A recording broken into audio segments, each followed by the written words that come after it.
بسم الله الرحمن الرحيم. அஸ்ஸலாமு அலைக்கும் வரஹ்மத்துல்லாஹி வபரகாத்துஹு. அன்பிற்குரிய சகோதர சகோதரிகளே, நீங்களும் ஆலிம்களாகலாம் என்கிற தினசரி பாடத்தில் வெள்ளி சனி ஆகிய 2 நாட்கள் திருக்குர்ஆன் வசனத்துடைய தமிழாக்கத்தையும் விளக்கத்தையும் பார்த்து வர்றோம். தற்போது பக்கராவுடைய 186வது வசனத்தை வாசித்து அதில் உள்ள விளக்கங்களை நம்ம அறிந்து வருகிறோம். 186 வசனம் என்ன சொல்லுகிறது என்று கேட்டால், நீங்கள் அல்லாட்ட தான் துவா செய்யணும், அவன் துவாவுக்கு பதில் தருவான். அந்த வசனத்துக்கு விளக்கமாக அல்லாஹ்வை தவிர யாரிடத்திலும் துவா செய்யக்கூடாது என்ற விஷயங்களை நம்ம பார்த்தோம்.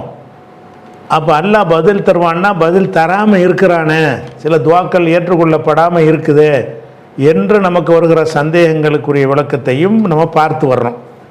அதில் முக்கியமான விஷயமாக நேற்று என்ன பார்த்தோம்னு கேட்டால், நம்முடைய வாழ்வாதாரம் ஹராமில் இருக்கும் என்று சொன்னால் நம்முடைய துவாக்கள் ஏற்றுக்கொள்ளப்படாது. அது ஒரு முக்கியமான விஷயத்தை பார்த்தோம். ரெண்டாவது என்னென்னா, அவசரப்படக்கூடாது, கேட்டுக்கிட்டே தான் இருக்கணும். இன்றைக்கி கேட்டால் நாளைக்கு வரணும்னு நினைக்கவே கூடாது. அதுக்குரிய ப்ராசஸர் அதில் ஆரம்பித்தா கூட டைம் எடுத்து தான் அது நடக்கும். ரசூல் ஸல்லல்லாஹு அலைஹி வஸல்லம் அவர்கள் மக்காவில் இருக்கும்போது அவங்கள சஜிதாவில் இருக்கும்போது ஒட்டக கூடலாம் வச்சாங்க. யாரெல்லாம் நீ பார்த்துக்கன்னு சொன்னாங்க. அது எப்போ நடந்துச்சு? அடுத்த நாளில் அழைச்சி விட்டானா? பத்ரு போரில் 50 பேர் அழைக்கப்பட்டார்கள். அந்த காரியத்தை செஞ்சவர்கள் எல்லாம் மக்காவிலேருந்து ஹிஜ்ரத் செஞ்சு போய் மதீனாவுக்கு போய் ஒரு ஆட்சி அமைச்சு பிறகு பத்ர் போர் நடக்கும் பொழுது இந்த ஆண்டாண்டு 10 வருஷத்துக்கு மேலே ஓடி போச்சு. அப்போ ரசூல்லா மேலே ஒட்டக கூடல் தூக்கி வச்சவனுக்கு எதிராக ரசூல்லா துவா செஞ்ச உடனே அடுத்த நாளே பூகம்பத்தை இறக்கி அவங்கள எல்லாம் அழிக்கலை, அவங்களுக்கு ப்ரோக்ராம் பண்ணிட்டான். இவனை இந்த இடத்துல வச்சு இங்கே அடிக்கணும்னு அவன் ப்ரோக்ராம் பண்ணி அதுக்குரிய கால சூழ்நிலை உண்டாக்கி இவர் கை ஓங்குற மாதிரி ஆக்கி இவர்கிட்ட ஒரு ஆட்சி வர வச்சு அதுக்கு பிறகு அவங்கள வழியை சண்டைக்கு வர வச்சு அப்படி எல்லாம் என்ன செய்வான் அடித்தான். அதுக்கு 10 வருஷத்துக்கு மேலே ஆயிடுச்சு. அப்போ அல்லாஹ் ஒரு பிரார்த்தனை ஏற்றுக்கொள்வது என்பதற்கு அவனுடைய ஸ்டைல் நீங்கள் நினச்ச உடனே அவன் தரமாட்டான். அதுக்குரிய உலகத்தில் எந்த காரியம் நடந்தாலும் அதுக்கு சில ப்ரோக்ராம்கள் அடிப்படையில் தான், அதுக்குரிய காரணகாரியத்தின் அடிப்படையில் தான் அதை நடத்தி காட்டுவானே தவிர நீங்கள் நினச்சபடி நடக்காதுங்கிறத விளங்கிட்டோம்னு சொன்னால் நம்முடைய எந்த துவாக்கணும் வீணாக போகவே இல்லை. வீணாக போனதுலாம் எதனால் என்று கேட்டால், 3 மாதம் கேட்டு நிப்பாட்டிடுவீங்க. 3 மாதம் கேட்டு பார்த்தா யாரெல்லாம் கடனாக இருக்குன்னு 3 மாதம் கேட்பான், அதை நிப்பாட்டிடுவான். ஏன் நிப்பாட்டுறான்? 3 மாதம் கேட்டால் தரல, 3 மாதம் தரணும். நீ என்ன கெடு நிர்ணயிக்கிறது? கடனை தீர்ப்பதாக இருந்தால் உங்கள்கிட்ட காசு பணம் வரணும். காசு பணம் வருவதாக இருந்தால் அது கிராஜுவலாக வருவதற்கு பல காரணிகளை ஏற்படுத்தணும், பல சூழ்நிலைகளை ஏற்படுத்தணும். உன்னுடைய வருவாய் பெறுவதற்குரிய ஒரு சில விஷயங்கள்லாம் எல்லாம் ஏற்படுத்தணும். அதுக்கு பிறகு உன்ட்ட பணம் காசு நிறைய வரும், தன்னால் கடன் அடிக்க கொடுக்க ஆரம்பிச்சிருவோம். இப்படிலாம் காத்திருக்கணுமா இல்லையா? அப்படி இல்லாமல் நான் கேட்டேன் கடன் 3 மாதம் கேட்டேன் கடன் அடையில மரணத்துக்கு கேட்குறது எல்லாமே துவா விட்டுருப்பாங்க. துவா விட்டுவிட்டு என்ன செய்வாங்கன்னு கேட்டால், கேலாம் கேட்டு பார்த்தேன் கிடைக்கல, கேட்டு பார்த்தேன் கிடைக்கலன்ட்டு நினச்சின்னா உனக்கு கிடைக்கவே கிடைக்காது. நீ கேட்டுகிட்டே இரு. அவன் ப்ரோக்ராம் பண்ணி அதை ப்ராசஸ் ஆகி வருவதற்கு 10 வருஷம் கூட எடுக்கும், 5 வருஷம் கூட எடுக்கும். நீ என்ன செய்யணும்? காத்திருக்கணும். அவன் ப்ரோக்ராம் படி சிஸ்டப்படி அவன் நடத்துறதுக்கு சில வழிமுறைகள் உலகத்தில் ஏற்படுத்தி இருக்கிறான். இந்த ஒரு பேசிக்கை நம்ம என்ன செய்யணும்? விளங்கி கொள்ளணும். அதனால் அவசரப்படக்கூடாது, ஹராம் இருக்கக்கூடாது என்பது 2 விஷயமாச்சா. 3வது ஒரு கண்டிஷன் இருக்குது அல்லாட்ட கேட்குறதுக்கு. என்ன கேட்குறதுன்னு கேட்டால், அல்லாட்ட கேட்டோம்னா வலியுறுத்தி கேட்கணும். எப்படி கேட்கக்கூடாது? அல்லா நீ விரும்பினா எனக்கு கூட விரும்பாட்டிப்போ, இப்படி கேட்டால் இது கேட்குற முறையா? எல்லாம் நான் எங்கே போவேன் உன்ட்ட தான், நீ தான் தரணும்னு கேட்கணும். அல்லாட்ட கேட்கும்போது எப்படி கேட்கணும்னு கேட்டால், அவன் நீ தான் தந்து ஆவணும், உன்னை விட்டால் எனக்கு யார் இருக்கிறா அப்படின்னு கேட்கணுமே தவிர கொடுத்தா கூட கொடுக்காட்டிப்போ அந்த மாதிரியான ஒரு தோரணையில் நம்ம துவாக்கள் இருக்கும் என்று சொன்னால் அது ஏற்றுக்கொள்ளப்படாது. கொடுத்தா கூட கொடுக்காட்டி போனால் என்னமோ அவனை யாரை வற்புறுத்தி கொடுக்க வைக்க முடியுமா? அவனை கொடுத்தா தான் கொடுப்பான். அப்போ நீ கொடுத்தா கூட கொடுக்காட்டி போனால் வேறு இடத்துக்கு போயிடுவேனே. இப்போ அவன் என்ன நினைக்கிறான்? கொடுத்தா கூட கொடுக்காட்டி போனால் நீ இந்த ரெட்டு வேறு இடத்துக்கு போயிடுவேன்னு அர்த்தமாகுது. அல்லாட்ட எதை கேட்டால் என்ன செய்யணும்? எல்லாம் கஷ்டப்படுறேன், நீ பார்த்து செஞ்சால் செய்ய, இல்லாட்டி அப்படி கேட்டான்னா அது துவா கிடையாது. எப்படி கேட்கணும்? எல்லாம் உனக்கு முடியும், உனக்கு கண்டிப்பாக இயலும், எனக்கும் வேறு ஆள் கிடையாது, உன்ட்ட தான் கேட்கணும், நான் யார்கிட்ட போய் கேட்பேன் அப்படின்னு சொல்லி உறுதிப்பட கேட்க வேண்டும். அதிகமான பேர் உறுதிபட கேட்கறது இல்லை. இதை பற்றி ரசூலுல்லாஹ் சொன்ன ஒரு ஹதீஸ் புகாரியில் 6338வது ஹதீஸில் வருகிறது.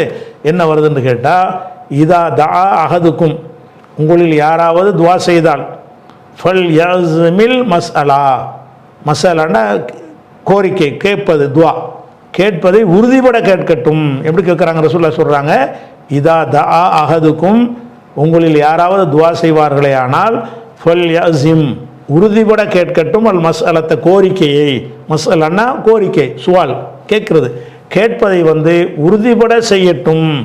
அப்போ அல்லாட்ட கேட்கும்போது எப்படி ஆதம் அலைஹிஸ்ஸலாம் அப்படி கேட்டாங்க, யாரெல்லாம் தப்பு செஞ்சிட்டோம் மன்னிச்சுக்கேன்னு கேட்கும்போது என்ன கேட்டாங்க, இல்லம் தக்ஃபிர்லனா, நீ மன்னிக்காவிட்டால், ஓ தரஹம்னா, நீ எங்களுக்கு அருள் செய்யாவிட்டால், இல்லை நக்கூன மினல் ஹாசிரின், நாங்கள் எங்களை எங்கே போவோம் நாங்கள், யா அல்லாஹ் நீ தான் மன்னி, அப்படி கேட்கணும்.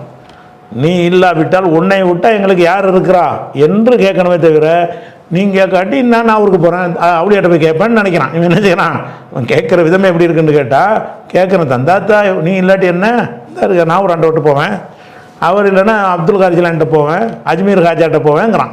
அப்படிப்பட்டவன் தான் இப்படி பேசுவான். நீ என்ன செய்யணும், அல்லாட்ட கேட்கும்போது, இதா தா அஹதுக்கும், உங்களில் யாராவது துவா செய்வார்களே ஆனால், ஃபல் யஸ்மில் மஸ்அலா, மஸ்அலாவை மசாலான்னா கோரிக்கையை உறுதிபட கேட்கட்டும், அசுமோட கேட்கணும். ஒலா யக்கூலன்ன, அவன் சொல்லக்கூடாது, அல்லாஹும்ம இறைவா இன் ஷிஅ்த ஃபஅத்தினி, நீ விரும்புனா எனக்கு கொடு, அது என்ன விரும்புனா கொடு, கொடுன்னு கேளு, உரிமையோட கேளு, என்ன விரும்புனா கொடு, எல்லாம் பெரிய கடனாளியாக இருக்கான், நீ பார்த்து செய்கிறதா இருந்தால் செய், இந்த தோரணையில் கேட்கக்கூடாது, நீ தான் செய்ய, நான் எங்கே போவேன், உன்னை விட்டா எனக்கு யார் இருக்கிறா அப்படின்னு கேட்டால் தான் நல்லா ஏற்றுக்குருவானா. கேட்கும்போது என்ன வரக்கூடாது, இன் ஷிஅ்த ஃபஅத்தினி, இறைவா நீ விரும்பினால் எனக்கு கொடு, விரும்பாட்டி விரும்பினா தான் தருவான். ஒரு சான்ஸ் 2 சான்ஸ் இருந்தால் தான் இதை சொல்லணும். எப்போ சொல்லணும், விரும்பினா கூட விரும்பாட்டி கூடாதுன்னா இப்போ 2 சான்ஸ் அல்லாவுக்கு இருக்குதா, அவன் விரும்பினா மட்டும்தான் கொடுப்பான், விரும்பாட்டி கிடையாது. அப்புறம் என்ன போட்டு நீ விரும்பினா கொடுக்குறது, விரும்பினா தானே கொடுப்பான். அல்லாட்ட பொறுத்த வரைக்கும் ஒரு சான்ஸ் தானே இருக்குது, நீ விரும்பாட்டி கட்டாயப்படுத்தி வாங்கிடுவீங்களா, அப்புறம் விரும்பினா தான் தருவான். அதில் சொல்ல ஃபைன்னஹு லா முஸ்தக்ரிஹலஹு, அவனை கட்டாயப்படுத்துகிறவன் யார் இருக்கிறா, நீ விரும்பினா கொடு, விரும்பாட்டி தலையடிச்சு வாங்கிடுவேன்னு அர்த்தமா? அப்போ நீ விரும்பினா கூட, இல்லாட்டி மண்டையில் தட்டி நான் வாங்கிடுவேன் அப்படி அர்த்தம் அதில் வருது. அதனால ரசூலுல்லாஹ் என்ன செய்கிறாங்கன்னா, ஃபைன்னஹு லா முஸ்தக்ரிஹலஹு, அவனை நிர்பந்தப்படுத்துபவன் எவனும் கிடையாது. அதனால அவனை கட்டாயப்படுத்தி வாய்ப்பு இருந்தால் தான் விரும்பினா கூடியா, இல்லாட்டி உன்னை வாங்குற விதத்தில் வாங்கிக்கிறேன்னு அர்த்தம். அதுக்கு விரும்பினா கூட, இல்லைன்னா என்ன செய்வேன், எங்களுக்கு வாங்க தெரியும், அப்படி மீனிங் வந்துருங்கிறதுனால ரசூலுல்லாஹ் என்ன செய்கிறாங்கன்னு கேட்டால், விரும்பினா கொடுன்னு கேட்காத, எப்படி கேளு, ஃபல் யஸ்மில் மஸ்அலா, மசாலாவை உறுதிப்பட, கேள்வியை உறுதிப்பட கேள். அல்லாட்ட துவா செய்யுமே என்ன செய்யணும், யாரெல்லாம் கடனை தீர்க்க முடியலை, எனக்கு வழியே இல்லை, நீ தந்து தான் ஆகணும், நீ தான் தரணும், வேறு எங்கே போகிறதுனா, நீ தரவில்லை என்றால் எனக்கு எவனும் தர முடியாது. இந்த மாதிரி கோணத்தில் நம்முடைய துவாக்கள் ஆதம் அலைஹிஸ்ஸலாம் கேட்ட மாதிரி இருக்கணுமே தவிர, அப்படி இல்லைன்னா ஏற்றுக்கொள்ளப்படாது. உறுதிப்பட கேட்கலன்னா என்ன செய்யக்கூடாது, அது துவா வேணும். என்கிட்ட விரும்பினா கொண்டு கேட்குறான், விரும்பினா தானே கொடுப்பேன், இது என்னது என்னை கட்டாயப்படுத்துவான் இவன் அப்படின்னு நல்லா எடுத்துக்கொண்டு தரமாட்டானான். இது ஒரு முக்கியமான ஒரு விஷயம். இந்த ஹதீஸ் புகாரியில் 6338வது ஹதீஸ் போட்டோமா, 38 மட்டும் இல்லை, 6339லையும் இருக்கிறது, 7464லையும் இருக்கிறது, 7477லையும் இந்த ஒரு விஷயம் இருக்கிறது. அடுத்து முக்கியமான விஷயம் என்னன்னு கேட்டால், அல்லாஹ்விடத்தில் கேட்கறதுங்கிறது எப்படி இருக்கணும்னு கேட்டால், அடக்க ஒடுக்கமாக பணிவாக கேட்கணும், ரகசியமாக கேட்கணும். அல்லாட்ட கேட்குற துவா எப்படி இருக்கணும்னு கேட்டால், நீங்கள் தனியாக அல்லாட்ட ஒன்று கேட்குறீங்களே, இது எதுக்கு மைக்கு போட்டு சத்தம் போட்டுட்டு பேசுகிற? சில பேர் அல்லாட்ட துவா செய்வாங்க, அடுக்கு மொழியில் வந்துக்கிட்டு பேசுவானுவோ. அடுக்கு மொழியில் தப்லீக் துவாவெல்லாம் பார்த்தீங்கன்னா என்ன செய்யும், வார்த்தைகள்லாம் ஒரு அல்லாட்ட கெஞ்சி கேட்குறதுக்கு என்னத்துக்கு அடுக்கு மொழி என்னத்துக்கு? அப்போ அல்லாட்ட கேட்கும்போது என்ன செய்யணும்னு கேட்டால், குர்ஆனில் அல்லாஹ் சொல்லி காட்டுகிறான். 7வது சூறாவில் 55 வசனத்தில் அல்லாஹ் சொல்கிறான், உதூ ரப்பக்கும், உங்கள் இறைவன்ட்ட நீங்கள் துவா செய்யுங்கள். எப்படி செய்ய வேணும்? தலர்ருஅன், அடக்க ஒடுக்கமாக பணிவாக துவா செய்யுங்கள். அந்த துவா கேட்கும்போதே எப்படி கேட்குறான் நீங்கள் பாருங்கள். அல்லாட்ட கேட்குறானே, நீங்கள் துவா செய்கிற நிறைய பேர் நீங்கள் பார்த்தீங்கன்னா, பள்ளிவாசல் போய் பார்த்தீங்கன்னா தெரியும் என்ன செய்வான்னு கேட்டால், ஹஜரத்து துவா செய்வார். இவன் பின்னாடி கை வச்சுட்டு இருப்பானா, வச்சுக்கிட்டு என்ன செய்வான்டா முடியுமா தூணில் சாஞ்சிக்கிடுவான். இதான் கேட்குறதா? நீ யார்கிட்ட கேட்குற? உன்னை படைத்த இறைவன் முன்னாடி உன்னை பார்த்துக்கிட்டு இருக்கான்ற ஒரு பயம் இருந்தால் எப்படி நீ உட்காரு அப்படி உட்காந்துருக்கிறியா? அந்த பயம் முகத்தில் தெரிஞ்சா, அந்த பணிவு முகத்தில் தெரிஞ்சா இப்படிங்கிறான். இப்படிதான் துவா செய்கிறாங்க. அப்போ துவா செய்யும்போது என்ன இருக்கணும்னு கேட்டால், நான் யார்கிட்ட கேட்குறேன் அந்த அல்லாவை பற்றி நினைக்கணும், அவனுடைய வல்லமையை உணரணும், அவனை பற்றி அச்சத்தை உள்ளத்தில் இருத்தணும், அவனுடைய சக்தியை விளங்கணும். அவன் கண்டிப்பாக இதை கேட்பான்னு நினைக்கணும். இதை கேட்டுக்கொண்டு உள்ளத்திலிருந்து எழும் வகையில் நீ கேட்டிருக்கிறியா? அழுது கேட்டிருக்கிறியா? துவா கிடம்பு வேலை ஏதோ கேட்குற மாதிரி இவர் முதலாளி மாதிரி கேட்பார், யாரெல்லாம் அவனுக்கு பிள்ளைய கொடு, இதான கேட்குற முறை. அப்போ உனக்கு இறைவனுக்கு இறைவன்ட்டு நம்ம கேட்குற பிச்சை. துவா என்பது என்னது? ஒரு பிச்சை கேட்குறோம். பிச்சை கேட்குறதுக்கு நாம் அவனுடைய வல்லமைக்கு உணர்ந்து உன்னுடைய பணிவை காட்டி தானே கேட்கணும். அதிகமான துவாக்களில் பணிவு கிடையாது, ராகம் தான் இருக்கும். அந்த துவாக்கள் அரபியில் அஜர்த்துமா ஓதுற பார்த்தீங்கன்னா ராகம், அந்த மீனிங் ராகம் போட்டு ஓதுவார். ராகம் போட்டு கேட்டால் தருவானா ஒருத்தன்? ஒருத்தன் போய் பிச்சை கேட்க போகிறீங்கன்னா அது ராகம் எதுக்கு போடுற? அம்மா பசிக்குதுன்னா தருவாங்க. போய் பாட்டு படிச்சுருந்தா அப்படி தருவாங்களா? நீ இறைவன்கிட்ட கேட்கல என்ன வரணும்னு கேட்டால், இது நம்மள்கிட்ட பணிவு இருக்குதா? இறைவன் யார், நான் யார்? அவன் எஜமான், நான் அடிமை. அடிமை எஜமான்ட்ட எப்படி கேட்கணும்? அவன் முன்னாடி நிற்கிறத விளங்கிக்க. நீ அவனை பார்க்காட்டாலும் அவன் உன்னையே பார்க்குறான். அதானே எஹ்சானுக்கு அர்த்தம் தானே. அந்த தாபுதல்லா கண்ணக்க தராகு, அவனை பார்க்குற மாதிரி அவனை வணங்கணும். நீ பார்க்காவிட்டாலும் அவன் பார்த்துக்கிட்டு இருக்கிறான். அப்படி இருக்கும்போது நீ என்ன செய்யணும்னு கேட்டால், அல்லாஹ்விடத்தில் கேட்கும்போது இறைவன்கிட்ட துவா செய்யன்னு உட்காந்துடுறீங்கள, 2 ரக்காத் தொழுதுட்டு துவா செய்ய போகிற. துவா செய்யும்போது அல்லாஹ்ங்கும்போது அல்லாஹ்வுடைய வல்லமை இல்லை, இறைவனை புகழ்கிற அளவுக்கு நல்லா புகழ்.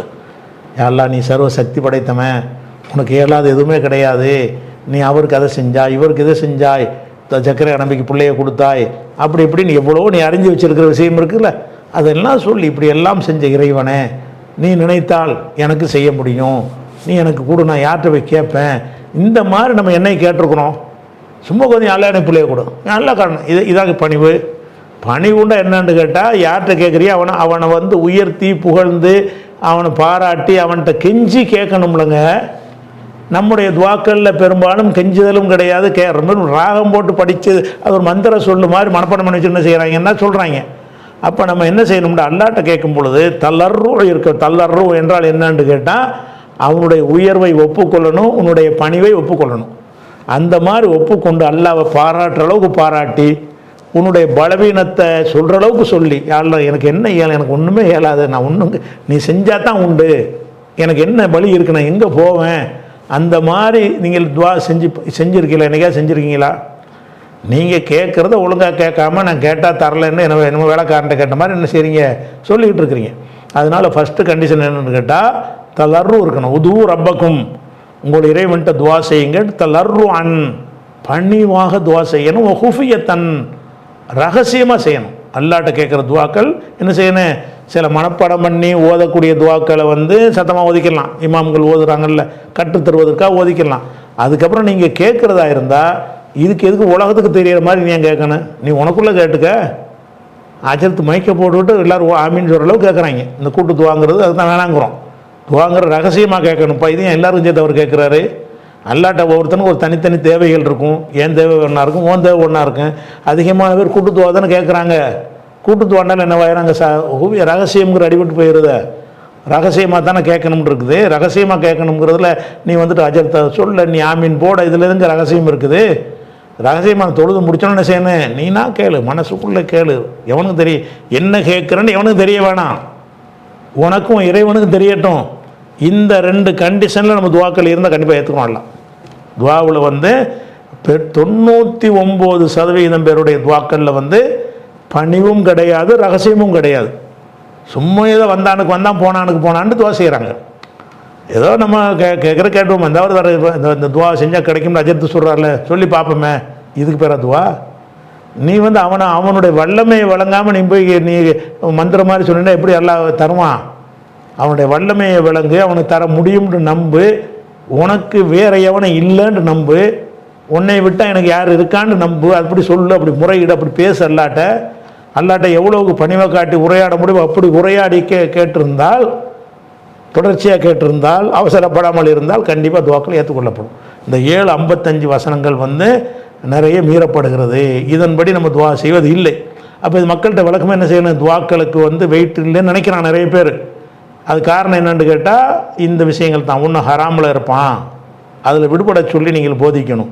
ரெண்டாவது அவசரப்படுவான், அவசரப்படாதடா, நினச்சா அல்லாஹ் ஒரு காரியம் செய்ய நினச்சான்னா இன்றைக்கி நினச்சான்னா 10 வருஷம் கழித்து கூட உனக்கு தருவான், தர்ற மாதிரி ப்ரோக்ராம் பண்ணுவான். அப்படி பண்ணி சுற்றி கித்திட்டு அப்படி உனக்கு சேர்ந்துடும். அதனால நீ அவசரப்பட கேட்டுகிட்டே இரு. 1 வருஷம் வரைக்கும் கேட்டு நடக்காட்டால் கூட மறு வருஷமும் கேளு. அதுக்கு ப்ராசஸர் நடந்துக்கிட்டு இருக்கு. அல்லாவுடைய அதுக்குரிய வேலைகள் எல்லாம் நினைஞ்சிட்டான். மூசா நபியை கடலுக்கு போட்டு ஆரம்பித்தான்ல ஃபிரௌன் அழிக்கிறதுக்காக வேண்டி ப்ராசஸர் ஆரம்பமாகிடுச்சு. அவருடைய ஒவ்வொரு வளர்ச்சியும் அவனுடைய அழிவை நோக்கி நெருக்கிக்கிட்டு இருக்கும். ஆனால் நாளைக்கே நடக்காது. ரசூலுல்லாஹ்க்கு எப்படி இந்த ஒட்டக்கடலை வச்சவங்களுக்கு 10 வருஷம் கழிச்சு எல்லாம் தண்டிச்சானோ ப்ராசஸர் ஆரம்பிச்சுட்டான்ல. நான் கேட்டேன்னு என்னை அல்லாஹ் கேட்குறேன்ற சொல்ல முடியுமா? அப்போ அல்லாஹ் அவன் ப்ராசஸர் பண்ணி வருவதற்கு டைம் எடுத்து பண்ணுவனாகத்தான் இருக்கிறான் அல்லாஹ். அதனால் நம்ம என்ன செய்யணும்? அல்லாஹ்விடத்தில் கேட்குறத கேட்டுக்கிட்டே இருக்க வேண்டும், விட்டுறக்கூடாது. அதே மாதிரி உறுதிபட கேட்க வேண்டும். அடுத்து என்னென்னு கேட்டால் பணிவாக கேட்க வேண்டும், ரகசியமாக கேட்க வேண்டும். அடுத்து இன்னொரு விஷயம் இருக்குது. இவ்வளவும் கேட்டுட்டும் கிடைக்கணும். கரெக்டாக நீ கேட்ட உங்ககிட்ட ஹராமானது இல்லை, கரெக்டாக இருக்குது. அழுதுறது கேட்குற, அவசரப்படவும் இல்லை. நீ திருப்பி திருப்பி கேட்டுக்கிட்ட 10 வருஷமாக 5 வருஷமாக நீ கேட்டுக்கிட்டே இருக்கிற, பணிவாக தான் கேட்குற, ரகசியமாக தான் கேட்குற, எல்லாம் கரெக்டாக இருக்குது. அப்படியும் சில நேரத்தில் உனக்கு கிடைக்காம இருக்குமாண்டா இருக்கும் என்றால் அல்லாஹ் அதை ஏற்றுக்கிறல நீ எடுத்துக்கிறாதே. ஏன்னு கேட்டால் ரசூலுல்லாஹ் சொல்கிறாங்க, முஸ்னத் அஹ்மதில் வரக்கூடிய இந்த ஹதீஸ் என்ன சொல்லுதுன்னு கேட்டால், மாமின் முஸ்லிமின் எந்த ஒரு முஸ்லீம் துவா செஞ்சாலும் பிதாவத்தின் ஒரு துவாவை செய்கிறான், லைசபிஹா இஸ்முன், அந்த துவாவில் பாவமானது ஒன்றும் இல்லை, மார்க்க அனுமதித்த விஷயத்தை கேட்குறான். ஒலா கத்தியத்து ரஹமின், உறவை முறிக்கிறது மாதிரியான கோரிக்கையும் இல்லை, பாவமான கோரிக்கையும் இல்லை. அப்படி ஒரு கோரிக்கை ஒருவன் கேட்டானேயானால் இல்லா அல்தாஹுல்லாஹு பிஹா எஹ்தா சலாசின், அல்லாஹ் 3இல் 1 அவனுக்கு கொடுப்பான். நீ துவா செய்கிறீல, நீ துவா செய்யும்போது அல்லாஹ் என்ன செய்வான்னா உனக்கு தருவான். நீ கேட்டது தரமாட்டான். நீ 1000 ரூபா வேணும்னு நீ கேட்ப, அவன் உனக்கு 1 லட்ச ரூபா தான் நினச்சிருப்பான், பெருசாக தந்துடுவான். இன்னும் 1000 ரூபா வரல நினைக்கக்கூடாது. நீ வீடு நீ காசை கேட்ப ஒரு பங்களாவே தந்துடுவான்ல, அது ஒன்று நீ கேட்டதை விட இது பெருசு. அப்போ அல்லாஹ் என்ன செய்வான்னு கேட்டால் 3 வகையில் துவா ஏற்றுக்கொள்ளப்படும். 3 வகை என்னன்னு கேட்டால், இம்மா அன்து அஜ்ஜலஹு தாவத்துஹு, ஒன்று அவனுடைய துவாவையே அப்படியே நிறைவேற்றுவான், என்ன கேட்டியோ அதை கொடுத்துருவான். இது ஃபஸ்ட்டு. அது மட்டும்தான் உனக்கு துவா ஏற்றுக்கொள்ளப்பட்ட மாதிரி உனக்கு தெரியும். ஆனால் ஓ இம்மா எத்தஹிரஹா ஃபில் ஆஹிரத்தி, ரெண்டாவது உனக்கு நீ கேட்குற, ஆனால் இதை தருவதை விட உனக்கு ஆகிரத்தில் உனக்கு மார்க்கு கம்மியாக இருக்கப்பா, மறுமையில் நீ ஜெயிக்க முடியாமல் இருக்கிற இந்த துவா கேட்டதுனால இதை உன்னுடைய மறுமை நன்மைக்கு நான் ஆக்கிக்கிட்டேன்ருவான்லாம். நம்ம கேட்டதையே தருவான், கேட்டதை தரலன்னா என்ன விளங்கிக்கணும்னு கேட்டால், நம்ம இதை மறுமையில் நம்ம ஃபெயில் ஆகிற மாதிரி நிலையில் நம்ம இருக்கிறோம், நம்மளுடைய இபாதத்து மற்ற விஷயங்களில் குறை இருக்குது, அதுக்குனால நம்ம நரகத்துக்கு போகிற மாதிரி இருக்கும். அதை மாத்திருக்கல நீ துவா செய்கிறீல, இந்த இதை ஒரு வணக்கமாக்கி அங்கே மார்க் போட்டு விட்றேன்றான், அதுவும் துவா தான். அப்போ எல்லாம் ஏற்றுக்கிறது தான் செய்யணும். அது உனக்கு தெரியாது. எது மட்டும் தெரியும்? நீ பணக்காரனாகணுன்னு கேட்டால் பணக்காரன் ஆகிட்டால் தெரியும். நீ பணக்காரனாட பணக்காரனா ஒரு நரகவாசியாக போய்கிட்டு இருக்காடா, நீ பணக்காரனவருக்கு நீ ஆசைப்படுற, உன்னுடைய போக்கை பார்த்தோம்னா நீ நரகவாசியாக போயிடுவேங்கிற அளவு நிலைமை இருக்கிறது. நான் என்ன பண்ணுறேன், இந்த துவா கேட்டதுக்காக வேண்டி நீ நரகவாசியாக போகிற மார்க் இருக்குல்ல, அந்த மார்க்கு கம்மி பண்ணுறேன். உன்னைய மறுமையில் அதை சேமிப்பாக்குறான்ல. ஒன்று இம்மா அன்து அஜ்ஜலஹு தாவத்துஹு, அவனுடைய துவாவையே அவசரமாக அப்படி கொடுத்து விடுவான் அல்லா, இது ஒரு வகை. ஓ இம்மா எத்தஹிரஹா லஹு ஃபில் ஆஹிரா, அல்லது ஆகிரத்தில் அவனுக்கு அதை சேமிப்பாக ஆக்கி கொள்வான். நீ கேட்குற, இதை கேட்காடா உனக்கு வேறு விஷயம் மறுமையில் நீ வெற்றி பெற முடியாத நிலைமை ஒன்று இருக்குடா, உனக்கு அதை தரேன்ருவான். நீ கேட்டது ஒன்றா இருக்கேன், அவன் அதை விட தந்துடுவான். அல்லது ஓ இம்மா எஸ்ரிஃபான் ஹூ மின சுயமிதில்ஹா, அது போன்ற ஒரு தீமையை உனக்கு தடுப்பான். நீ என்ன கேட்குறேன்னு கேட்டால், யாரெல்லாம் எனக்கு பணத்தை கொடுன்னு நீ கேட்குற, அல்ல நீ பணத்தை கொண்டு கேட்குறான், இவனுக்கு பெரிய விஷயம், பெரிய நோய் ஒன்று இருக்குது, அது ஒன்று தெரிய மாட்டேங்குது, இவனுக்கு உள்ளுக்குள்ளே கேன்சர் கட்டி வளர்ந்துக்கிட்டு இருக்கு, அது தெரியாமல் காசை கொண்டு கேட்குறான். நம்ம அந்த கேன்சரை இல்லாமல் ஆக்கி விட்டுருவோம். அப்படி நல்லா என்ன செய்வான்னு கேட்டால், நீங்கள் கேட்குறது காசு, உனக்கு தெரியாத ஒரு விஷயம் உள்ளுக்குள்ளே உனக்கு இருக்கிறது. என்ன இருக்குது? ஒரு பயங்கரமான உயிர்கொல்லி நோய் ஒன்று உனக்குள்ளே இருக்கிறது. நீ காசு வச்சாலும் நீ அந்த உயிர்கொல்லி நோய் தான் செத்து போயிடுவேன். அப்போ என்ன செய்வேன்? காசை போட்டு கேட்டுக்கிட்டு இருக்கிறான், ஆள் நாளைக்கு சாவ போகிற மாதிரி நோயை வச்சுக்கிட்டு இருக்கிறான்னு நல்லா என்ன செய்வான்னு கேட்டால், நீ கேட்காத அந்த துன்பத்தை நீக்கிடுவான். அது உனக்கு தெரியாது. நீ என்ன நினைப்ப? நம்ம கேட்டோம் காசை தரலையம்ப, அடே உனக்கு அந்த நோயை உனக்கு அறியாமல் நீக்கி இருக்கிறான், உனக்கு வர இருக்கிற ஒரு துன்பத்தை நீக்கி இருக்கிறான்.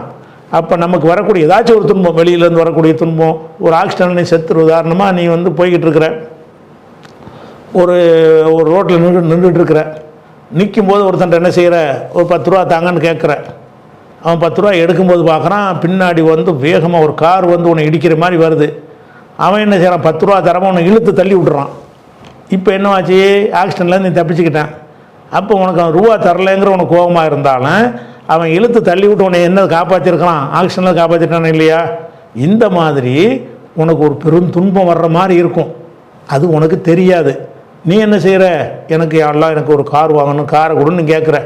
அல்ல என்ன செய்கிறான்? இவன் காரை கேட்குறான், இவன் ஆக்சிடென்ட்டில் சாக போகிற மாதிரி இருக்கிறான், இவன் அதுலேருந்து காப்பாற்றனே அப்படின்னு சொல்லிட்டு உனக்கு வர இருக்கிற ஒரு துன்பத்தை எல்லாம் என்ன செஞ்சிருவான்? நீக்கிடுவான். இம்மா எசரிஃபா அன்புக்கும் என்ன சூயிமித்தில் சூண்டா துன்பம், அவனுக்கு அது போன்ற ஒரு துன்பத்தை நீக்கி வைத்து விடுவான். அப்போ அல்லாட்ட நம்ம துவா செஞ்சோம்னு சொன்னால், இவ்வளோ கண்டிஷனோடு இருந்தால் கன்ஃபார்மாக ஏற்றுக்குருவான். அல்ல எப்படி ஏற்றுக்குருவான்னு கேட்டால், 3இல் ஒரு வகையில் ஏற்றுக்கொள்வான். ஏற்றுக்கொள்ளப்பட்டு இருக்கிறது, ஆனால் ஒரு வகையில் ஏற்றுக்கொண்டால் மட்டும்தான் நமக்கு தெரிகிறது. இன்னொரு 2 வகையில் அல்லாஹ் ஏற்றுக்கொண்டான் என்றால் நமக்கு தெரியாது. ஆகிரத்தில் தான் தெரிய வரும். அல்லாஹ் சொல்லித்தருவான், டே உனக்கு என்ன செஞ்சேன் தெரியுமா, நீ எனக்கு இப்படி கேட்டிய, நான் அதுக்கு செஞ்ச வேலை ஏற்பாடு என்ன தெரியுமா, நல்லா காட்டுவான்ல. அப்போ தான் நமக்கு தெரியும் நம்ம துவா ஏற்றுக்கொள்ளப்பட்டிருக்குண்டு. அப்போ நம்முடைய துவாக்கள் 3 வகையில் ஏற்றுக்கொள்ளப்படும். 3 வகை என்னென்று கேட்டால், கேட்டதே கிடைக்கும், அது ஒரு வகை. இன்னொன்று என்னென்று கேட்டால், நீ அந்த மறுமையில் உனக்குடைய ஒரு நம்ம மார்க்கு கம்மியாக போக போகுதுன்னு இருந்தால் அதை மறுமையுடைய நன்மையால் ஆக்கிடுவான். இவன் இதை போட்டு கேட்டுட்ருக்கான், அங்கே ஃபெயிலியாக ஆகக்கூடாது, மார்க்லாம் கம்மியாக இருக்குது, இபாதத்துக்கு மாத்திரம் கம்மியாக செய்கிறான், அதனால் இவனுக்கு மறுமையில் வெற்றி பெறணும்ட்டு மறுமைக்கு உரிய சேமிப்பாக அதில் ஆக்கிடுவான். அல்லது என்ன செய்வான்னு கேட்டால், இந்த உலகத்திலே உனக்கு வரக்கூடிய நீங்கள் கேட்டது காசை கேட்குற, அவன் உனக்கு ஒரு நோயை நீக்கிறான், ஒரு துன்பத்தை நீக்கிறான், நீ கேட்டதை செய்யலை, உனக்கு அந்த நோய் இருந்தது உனக்கு தெரியலை, நீக்கணும் உனக்கு தெரியலை, நீ என்ன நினைக்கிற, நம்ம துவா ஏற்றுக்கிறலன்னு நினைக்கிற. அதனால் அப்படி கிடையாது. எந்த துவா இந்த 3ல் ஒன்றா இருக்கும். நீங்கள் இந்த கண்டிஷனுக்கு உட்பட்டு கேட்டீர்களே ஆனால், உஜீபு தாவத்த தா இதா தான், கேட்பவனுக்கு நான் பதில் தர்றேன்னு கேரண்டி தர்றான்ல 286 வசனத்தில், அந்த கேரண்டி பிரகாரம் கண்டிப்பாக உன்னுடைய துவாக்கள் ஏற்றுக்கொள்ளப்படும். இந்த 3இல் ஒரு வகையில் ஏற்றுக்கொள்ளப்படும். அந்த கண்டிஷன் படி இருந்தால். அந்த கண்டிஷன் படி இல்லாட்டி கிடையாது. அந்த அவசரப்படுறது, அதே மாதிரி ஹராமில் இருக்கிறது, அது மாதிரி ஏழாம் விஷயங்கள்லாம் பணிவு இல்லாமல் கேட்குறது, அப்படிலாம் இருந்துச்சுன்னா அது ஏற்றுக்கொள்ளப்படாது. அந்த கண்டிஷன் படி இருக்கும் என்று சொன்னால் கண்டிப்பாக துவாக்கள் ஏற்றுக்கொள்ள. இந்த ஒரு ஹதீஸை மனசில் வச்சுக்கணும். அப்போ சஹாபாக்கள்லாம் கேட்குறாங்க, யார் எந்த துவாவும் ஏற்றுக்குருவான்னு சொன்னால் நாங்கள் பாட்டுக்கு ஜாஸ்தியாக துவா செய்ய ஆரம்பிச்சிருவோமேங்கிறாரு. சஹாபி கேட்குறாரு, இதன் நுகுசீரும், அப்போ நாங்கள் ரொம்ப ஜாஸ்தியாக செய்வோமே துவா அப்படின்னா, கேட்ட துவாவுலாம் ஏற்றுக்கொள்ளப்படும்னா பெரிய பாக்கியம் தானே.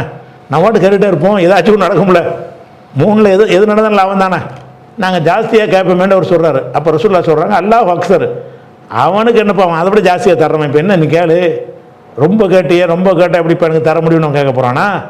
அல்லாஹ் அக்ஸர், அல்லாஹ் அதை விட அதிகம் உள்ளவன், அதிகமாக தர்றவன், நீ கேட்டுகிட்டே இரு அப்படின்னு ரசூலுல்லாஹ் சொல்கிறாங்க. அதனால் துவாக்களை பொறுத்த வரைக்கும் நம்ம துவாக்கள் ஏற்றுக்கொள்ளப்படலை அப்படிங்கிற மாதிரியான ஒரு எண்ணம் நமக்கு வரக்கூடாது. இது எல்லாம் 186 வசனத்தினுடைய விளக்கங்கள்.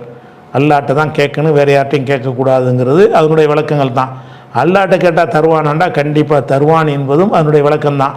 அல்லாஹ்விட்ட கேட்டு நமக்கு தராமல் இருக்கிறானே சில நேரத்தில்ன்னு கேட்டால் அதுக்கு காரணம் என்னென்னு கேட்டால், நீங்கள் ஹராமாக இருக்கிறது, அவசரப்படுறது, இந்த மாதிரியான பணிவில்லாமல் இருப்பது, ரகசியம் இல்லாமல் இருப்பது, இது மாதிரியான காரணம். அப்படி ஒழுங்காக இருந்தும் சில துவாக்கள் ஏற்றுக்கொள்ளப்படாத மாதிரி உனக்கு தெரிஞ்சால் உனக்கு தான் அப்படி தெரியுதே தவிர உனக்கு தெரியாத விதத்தில் 2 விதம் இருக்கிறது. அந்த வகையில் அல்ல அந்த துவாவை ஏற்றுக்கொண்டிருப்பான்ட்டு நீ நம்பணும். அப்படின்னா ஒரு துவாவும் வீணாக போகாது. அல்லாஹ் எல்லாத்துக்கும் ரிப்ளை கொடுக்குறான், ஒன்று கூட ரிப்ளை இல்லாமல் விடுவது கிடையாது. அப்படிங்கிறத நீங்கள் ஆழமாக புரிஞ்சு கொண்டு இதை மக்களுக்கு என்ன செய்யணும், எடுத்து சொல்லணும். அடுத்து 186 முடிச்சிட்டோமா? இப்போ 187 180 பக்ராவுடைய 187வது வசனத்தை நம்ம இப்போ எடுத்துக்கொள்கிறோம். அந்த 187வது வசனத்தை வந்து அதில் பல விஷயங்கள் அல்லாஹ் சொல்கிறான். ஒரு வசனமாக இருந்தாலும் நிறைய சட்டங்களை அந்த ஒரு வசனத்துக்குள்ளே வைத்திருக்கிறதுனால ஒவ்வொரு சட்டத்தையும் ஒவ்வொரு கட் பண்ணி நான் நினைஞ்சிருக்கேன், துண்டு துண்டாக்கி காட்டிருக்கிறேன். வரிசை ஒரே வசனம் தான் இல்லாமல் அது தனித்தனியாக எடுத்து காட்டுறோம். முதலாவது என்னன்னு கேட்டால், உஹில்லலக்கும் உங்களுக்கு ஹலாலாக்கப்பட்டுள்ளது, லைலத்த சியாமி நோன்புடைய இரவில், நோன்புகால இரவில், பகலில் நோன்பு வைக்கிறோம், அதுக்கு உள்ள ராத்திரி நோன்புடைய இரவில் உங்களுக்கு ஹலாலாக்கப்பட்டிருக்கிறது. அர் ரஃபசு இலா நிசாயிக்கும் உங்கள் மனைவிமாரோடு நீங்கள் கூடுவது. ரஃபதுன்னா கூடுவது, இல்லற வாழ்க்கைக்கு ஒரு நாகரிகமாக சொல்லக்கூடிய ஒரு வார்த்தை. நம்ம கூடுதல்னு சொல்கிறோம்ல, அந்த மாதிரி உள்ளது. அர் ரஃபசு இலா நிசாயிக்கும் உங்கள் மனைவிமாரோடு நீங்கள் கூடுவது, அதாவது உடல் உறவில் ஈடுபடுவது, தாம்பத்தியத்தில் ஈடுபடுவது உங்களுக்கு ஹலால். உஹில்லலக்கும் உங்களுக்கு ஹலாலாக்கப்பட்டிருக்கிறது. எது ஹலாலு? அப்போ நோன்பு காலத்தில் ஆரம்பத்தில் எப்படி இருந்தது என்று கேட்டால், நம்மளாம் நோன்பு வச்சிட்டோமா? நோன்பு வச்சோம்னா உண்பது பருகுவது மட்டும்தான் பகலில் தடை, ராத்திரியில் உண்பதற்கும் பருகுவதற்கும் தடை இல்லை. ஆனால் தாம்பத்தியத்தை பொறுத்த வரைக்கும் பகல் இரவு முழுசுமே தடை. ஆரம்பத்தில் நோன்பு எப்படி இருந்துச்சுன்னு கேட்டால், ரமலான் நோன்பு வந்துருச்சுன்னு சொன்னால் பகல் நேரத்தில் சாப்பிடக்கூடாது, குடிக்கக்கூடாது. ராத்திரியில் சாப்பிடலாம், குடிக்கலாம். குடும்ப வாழ்க்கையில் ஈடுபடலாமான்னு கேட்டால் பகல்லாம் ஈடுபடக்கூடாது, ராத்திரிலும் ஈடுபடக்கூடாது. குடும்ப வாழ்க்கை 30 நாளைக்கும் 100% தடை. இது துவக்கத்தில் இருந்தது. துவக்கத்தில் இருந்ததுன்னு எப்படி தெரியும்னு கேட்டால், இந்த வசனத்திலேயே அதை பற்றி எல்லா குறிப்பு கொடுக்குறான் நமக்கு. அது எப்படின்னு ரெண்டாவது நான் சொல்கிறேன். அதை தான் எல்லாம் என்ன செய்கிறான்னா இப்போ ஹலாலாக்குறான். ஏற்கனவே உங்களுக்கு இது ஹலால் இல்லாமல் இருந்துச்சு. ஏற்கனவே எப்படி இருந்துச்சு? பகல்லையும் நீங்கள் தாம்பத்தியத்தில் ஈடுபடக்கூடாது, இரவுலையும் நோம்புங்கிற விஷயம் இரவுல இல்லாட்டா கூட இரவுலையும் நீங்கள் தாம்பத்திய வாழ்க்கை கூடாது என்று துவக்கத்தில் இருந்தது. அந்த ஒரு ஹராமை இப்போ எல்லாம் நீக்கிறான். உஹில்லலக்கும் உங்களுக்கு ஹலாலாக்கப்பட்டு விட்டது, லைலத்த சியாமி நோன்புடைய இரவில் ஹலாலாக்கப்பட்டு விட்டது. அர் ரஃபசு இலா நிசாயிக்கும் உங்கள் மனைவிமாரோடு நீங்கள் கூடுவது உங்களுக்கு ஹலால். அதை சொல்லிட்டு அது இது ஒரு சட்டம். அடுத்து என்ன செய்கிறான்னு கேட்டால், அதுக்கு ஒரு ரீசன் ஒன்று சொல்கிறான்ல. ஏன்னு கேட்டால், ஹுன்ன லிபாசுல்லக்கும், ஹுன்னண்டா அந்த பெண்கள், லிபாசுல்லக்கும் உங்களுக்கு ஆடை, உங்களுக்கு ஆடையாக இருக்கிறார்கள். வான்தும் நீங்கள் லிபாசுல் லகுன்ன அவங்களுக்கு ஆடையாக இருக்கிறீங்க. எதுக்கு இதை கூடுவது அனுமதிக்கப்பட்டுச்சுன்னு சொன்னால், 2 பேரும் ஒருத்தர் ஒருத்தர் தேவை உள்ளவங்களாக இருக்கிறீங்க. அதை முழுசாவெல்லாம் தடுக்க முடியாது, தடுக்கிறது சரியில்லை. 30 நாளைக்கும் தடுன்னு சொன்னால் அது சரியாக வராது. ஒருத்தருக்கு ஒருத்தர் ஆடையாக இருக்கிறீர்கள் அப்படின்னா என்ன அர்த்தம்னா, தேவைப்படுறவங்களாக இருக்கிறீங்கன்னு அர்த்தம். ஹுன்ன லிபாசுல்லக்கும் அந்த பெண்கள் உங்களுக்கு ஆடையாக இருக்கிறார்கள். வான்தும் லிபாசுல் லகுன்ன நீங்கள் அந்த பெண்களுக்கு ஆடையாக இருக்கிறீர்கள் என்கிறதையும் சொல்லிட்டு அல்லாஹ் இதை உங்களுக்கு அனுமதிக்கப்பட்டுச்சின்னு சொல்லிட்டான். சொல்லிட்டு அலிமல்லாஹு அல்லாஹ் அறிந்து வைத்திருக்கிறான், அன்னக்கும் குந்தும் தஹ்தானூன அன்புசக்கும். தஹ்தானூன்னா மோசடி செய்கிறது, அன்புசக்கும்னா உங்களுக்கே நீங்கள் மோசடி செய்பவர்களாக இருந்தீர்கள் என்பதை அல்லாஹ் அறிந்து வைத்திருக்கிறான். குந்தும் வந்துருச்சுல, தொடர்ச்சியாக செய்கிறதுக்கு தான் குந்து காணவுலாம் வரும்னு சொன்னோம்ல.